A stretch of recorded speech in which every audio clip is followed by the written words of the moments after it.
I want to talk about the subject of the God complex that is rampant in the spiritual community right now. So that's definitely one thing I want to touch on.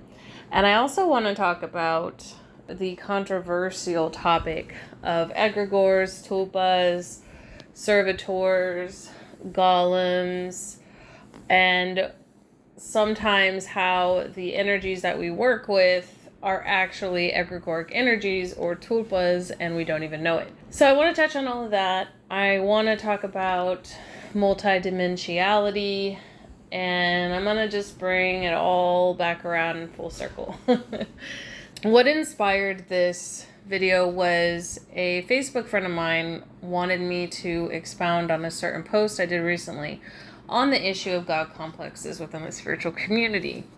Now, this is kind of an overcorrection from the Piscean age of us having to go through other teachers and gurus and pastors and priests and for so long that we're starting to feel ourselves, and we know that the way out is through, so to speak. We know that we are our own inner guru now, most of us.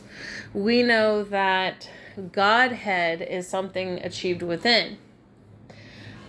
However, and this extends into readers as well, okay? Now, there is a difference between being a soul fragment of an energy current, having a similar energy current or resonating with an energy current, and being an actual energy current or spirit or deity. Now, there's just this pattern of readers telling people, oh, you're Shiva, or, you're Lilith, or you're Haru, or people claiming this for themselves. Now, it's okay to resonate with a current or feel connected to a current or work with a current.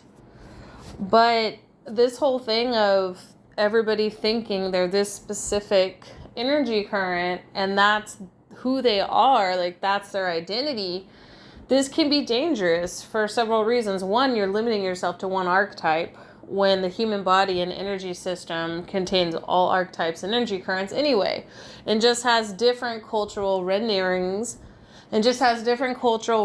or understandings of that, okay? But with that aside, you get people that think that they can then dictate to other people what to do because they are this particular spirit. Or because they work with that particular spirit, they're automatically this mouthpiece for the public, and everyone should listen to them. And this is dangerous because this is really that same outdated Piscean loop. It's just a distorted version of it.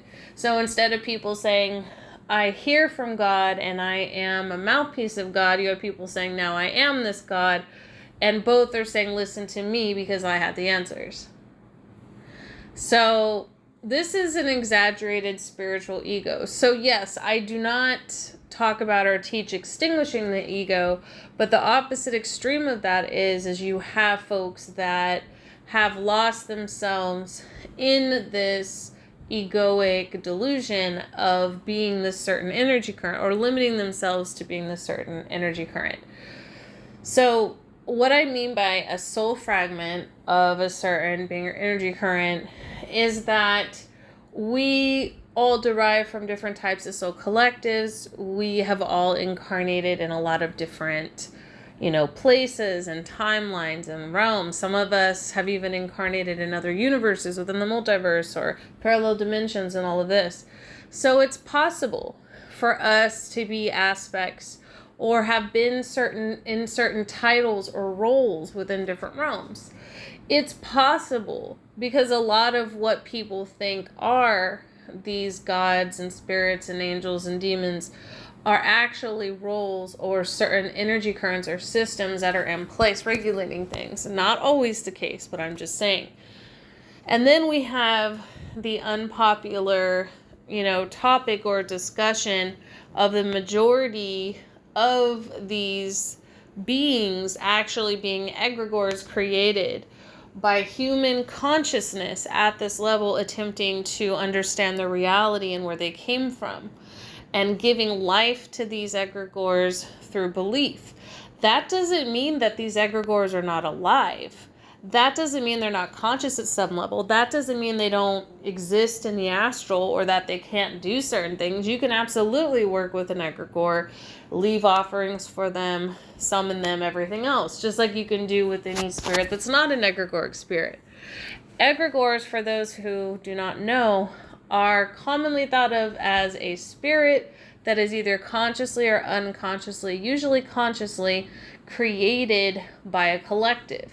But that also can include what they would consider ancestral powers or certain spirits that they believe in that are connected to the mythos of their specific culture. So then that tale, if you will, takes on a life of its own, and over time it becomes this bigger and bigger energy current or archetype that can take on many different forms, that has different types of wisdom dumped into it over the millennia.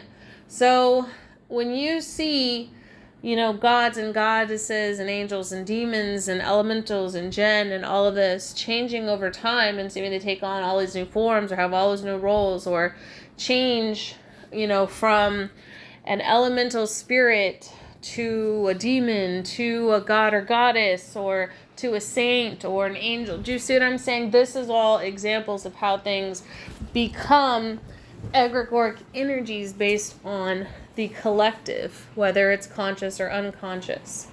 So that's why these can change forms. And you can even have egregores splitting off from each other, because at one point in history they were associated with one thing, and then later on in history they're associated with something else. And I don't say this to disrespect any spirit or energy current. I'm not saying this to even say don't work with them, because at the end of the day, we have all these different archetypes within our consciousness. As above, so below, as within, so without. But I'm just calling it like I see it. And so for people to get caught up in, oh, I'm this and oh, I'm that, I mean, give it a rest. Like, it's good that you're on the path of self-discovery. You know what I'm saying? But we're all multidimensional. We've all been many things. All this is just a place where your spiritual ego can have a home. And true God seeds that are actual avatars of an actual deity, or avatars of an actual, spirit or demon or angel, trust me, you'll know who they are because of what they can do, because of what they're capable of. And I'm not talking about charisma. I'm not talking about being able to charm a crowd or being able to manipulate people. I'm talking about actual abilities that they display. Actual abilities to heal or to resurrect or to levitate or, like some basic X-Men shit. Okay? Because we all have that within us. But avatars are beings that have been activated, and quite often their ascended masters have come back. And even deities can be elevated people or elevated beings from other dimensions. It doesn't matter.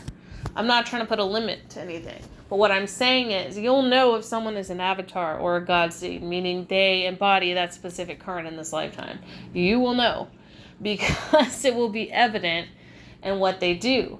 Now, other people who are activating multidimensionally may also display a lot of abilities too. But they will tend to be able to pull from all these different areas. And they will have past life recall of having a lot of different lifetimes. Or they'll have ancestry where they can pull from that and display abilities. So that's the difference. And I touched on this in passing on my old channel, The Hebrew Mystic Healer, but I don't think I went this much in depth with it. Because I did do a video even on this channel where I was talking about gods, angels, demons, and saints, and how, what it is and how it's actually part of, the inner chakra systems and the outer, and that whole as above, so below thing, how we have an inner verse and the outer verse and all of that. And on my Hebrew Mystic Healer channel, I do go into more in depth of, gods and angels and demons, ancestral powers, and how things change over time. And depending on the way the collective thinks, Things can be repressed into the shadow or into the abyss even, and become something else entirely, and then be rediscovered later and put back into the collective consciousness. And that's what's happening right now. Let me just pause there for a second, because a lot of spirits that were considered, evil by the Catholic Church, that only, sorcerers dealt with, are now being lifted up as, gods and goddesses, or even demons are just being lifted up. Like, yeah, I know these beings are part of, the Klippoth, or I know they're part of the Goetia, but they're not evil and I'm working with them. Kiss my ass, So this is happening where we're kind of pulling these repressed energy currents, which really represent aspects that we have repressed into the shadow as a collective, are being brought out to deal with, to heal, to address, to own, right? To empower. So I'm not saying don't work with energy currents. I'm just trying to put things into a healthy, proper perspective here. And this is all my opinion. So this is my reality. So you don't have to subscribe to it. I'm just telling you guys what I see. So I want to quickly talk about, before I wrap up this video, I want to quickly talk more about egregores and the difference between egregores, tulpas, golems, servitors, and things of that nature. Because I really believe that a lot of the spirits that people are dealing with are egregores of energy currents, like collectively created with certain associations and abilities dumped onto them. Again, doesn't mean that it's not real, doesn't mean they can't do things. They'll work with you, they'll just be like, hey, I would like this and this in exchange. So a lot of people haven't heard of tulpas. It's funny because I was just watching a video on this the other day, and I hardly ever watch YouTube videos. I'm going to be honest with you guys. Like, I have people send me YouTube videos sometimes, and I'm always telling them, don't bother, because I don't really watch many things on YouTube. If I do, it'll be like a do-it-yourself video or music or something for entertainment. But when it comes to watching people's personal opinions and what they think about stuff, or trying to learn from folks at that level when it comes to spirituality, I'd rather go within my own records for that. But every once in a while, something will stand out to me, or a certain channel will stand out to me, and I'll know that I'm supposed to watch it for whatever reason. And so that video that I watched on that topic, I can't remember the guy's name that did it. When I first started watching it, I thought this guy was going to be a joke, but he actually knew what he was talking about. And it reminded me of certain things I've been wanting to address for a while that other people have even asked me about. They've asked me, well, do you think that when people see star beings, it's actually egregores? And can egregores incarnate in the universe? And that's a very good question. And the answer is, I think it's possible. Do they necessarily have a soul? I don't know. Who can say? It depends on if they were created from soul fragments of, their followers or whoever created them that were magicians or practitioners. But I will say that it's entirely possible that a lot of the energy currents we interact with are actually, tulpas or egregores. And let me let you know what a tulpa is. Now, tulpas are actually easy to create. Now, an egregore takes a populace. And by the way, figures that are prominent, that are fantastical in the 3D, either they're from a popular TV show, a cartoon, a holiday, things we know are fictitious, okay? Like the Easter Bunny, for example. We know where that started from. We know where that myth started from. Well, guess what? In the astral, there's a fucking Easter Bunny.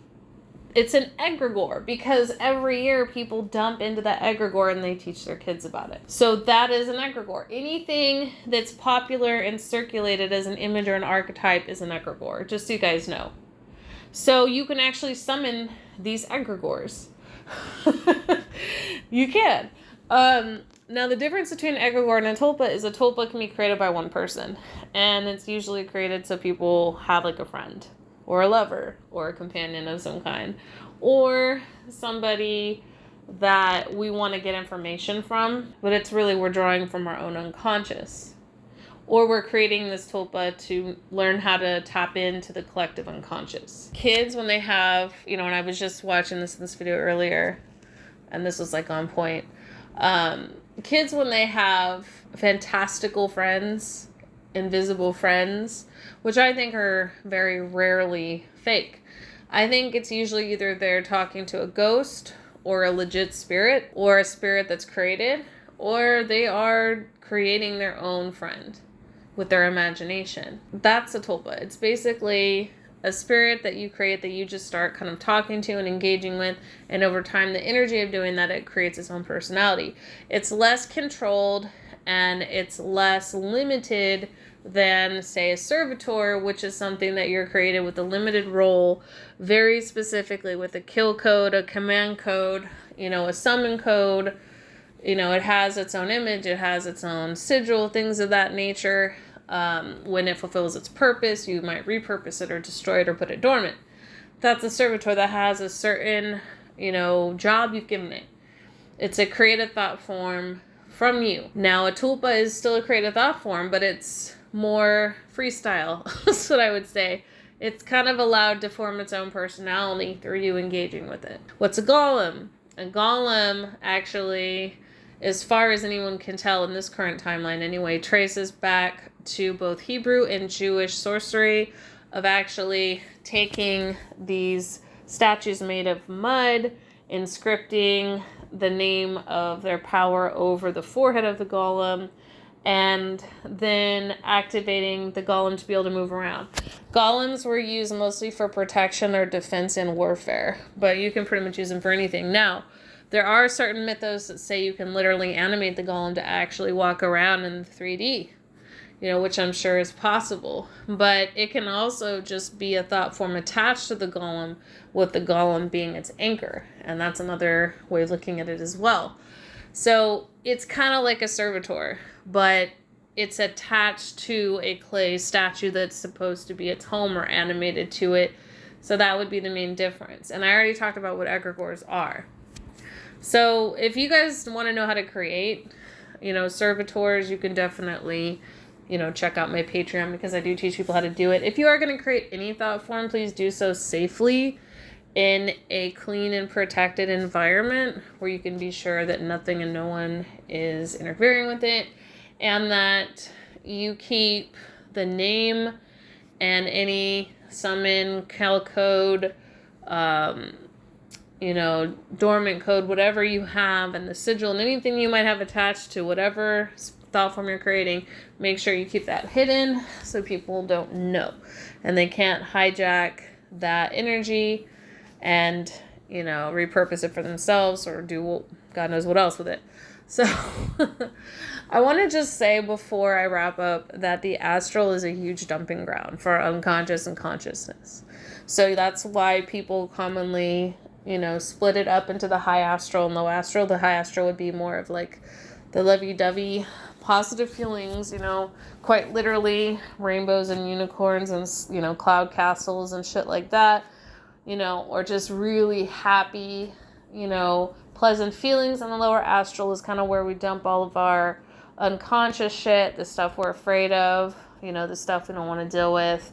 And of course, thought forms or other spirits, that live in the astral are also there as well on both of those areas of the astral. And there are multiple dimensions to the astral as well.